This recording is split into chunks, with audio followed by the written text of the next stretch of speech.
In today's video, I'm going to teach you how to change Supabase SMTP settings. We'll start on the Supabase dashboard, sign in, and from the home screen, open your organization's projects view. If you manage several apps, use the search bar to quickly find the right project. If you're setting up something new, you can create a new project, but I'll proceed with an existing one. Click the project to open its dashboard. In the left sidebar, choose Authentication. This is where email-based features like sign-in links, invitations, and password resets are configured. Inside Authentication, open the Email section, then go to SMTP Settings. This page controls how Supabase sends emails on your behalf. First, set the sender email address. Use an address on a domain you control and have verified with your email provider.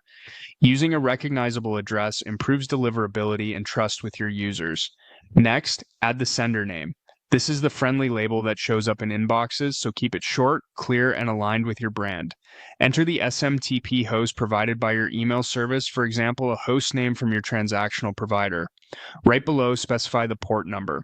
Many providers use 587 for TLS or 465 for SSL. Confirm the exact port and security mode in your provider's docs.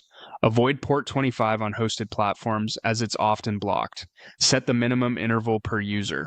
This throttles how frequently a single user can receive system emails like magic links or reset codes, helping prevent abuse. Pick a reasonable value so legitimate users aren't blocked while still reducing spam. Fill in the username for your SMT account. This is typically the full login or a dedicated SMTP user created in your email provider. Then paste the password or app-specific key associated with that user. Handle these credentials carefully and avoid sharing them in code repos or screenshots. When everything looks correct, click Save Changes to apply your configuration. Supabase will use these settings for all outgoing authentication emails in this project. If emails don't arrive after saving, double-check the host, port, and credentials, and make sure your domain authentication records like SPF and DKIM are set at your DNS provider. Small typos in the host name or a mismatched port are common causes of delivery failures. That's it. You've updated the SMTP settings in Supabase, and your project is ready to send reliable, branded emails to your users.